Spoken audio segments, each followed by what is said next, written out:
मंचावर उपस्थित सर्व भारतीय जनता पक्षाची नेते मंडळी, नवनिर्वाचित अध्यक्ष मनोजबाबू कोरडे, प्रभाग क्रमांक 1 ते 10 मधून निर्वाचित झालेले सर्व सदस्य आणि उपस्थित मतदार बंधू आणि भगिनींनो, निवडणूक संपली ही आता आपले आभार व्यक्त करण्याची सभा आहे आणि आभार व्यक्त करण्यासाठीच आम्ही इथे सर्व उपस्थित आहोत.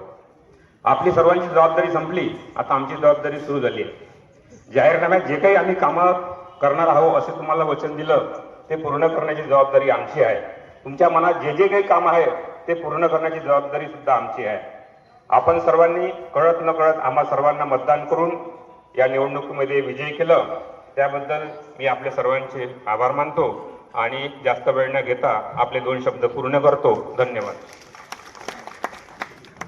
यानंतर आमच्या प्रभाग क्रमांक 2 मधल्या तडफदार उमेदवार फार थोड्या काही मतानं पराजित झाले हे सुद्धा या ठिकाणी मतदारांचे आभार मानण्याकरता या ठिकाणी आले आहेत.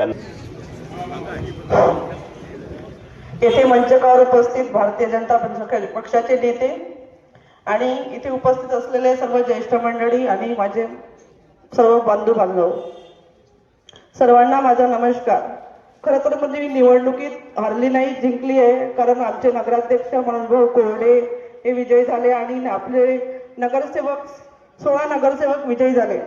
त्याबद्दल मी ही निवडणूक हरली नाही, जिंकली आहे. आणि मला मनोजभाऊ कोरडे यांनी, नगराध्यक्ष आपले मनोजभाऊ कोरडे यांनी मला इतका फॅमिलीसारखा आपला सपोर्ट केला, पूर्ण जसं फॅमिली मेंबर मी त्यांची, असा मला त्यांनी सपोर्ट केला. माझ्यासोबत विनोद भाऊजी, प्रीतीताई, गीतांजलीताई, काकाजी मला निवडणुकीच्या दिवशी माझ्या पाठीशी खंबीरपणे उभे राहिले आणि खूप चांगला सपोर्ट केला. याबद्दल मी स्वतःला त्यांचे खूप आभारी आहे. आणि मला ज्या मतदार बंधूंनी साथ दिला, ज्यांनी मला मतदान केलं, त्यांचे पण मी आभार मानते. ज्यांनी नाही केलं त्यांचे पण मी आभार मानते. आणि मी माझे 2 शब्द संपविते आणि सर्वांनी विजयी झाल्यानंतर मी सर्वांना शुभेच्छा देते. धन्यवाद.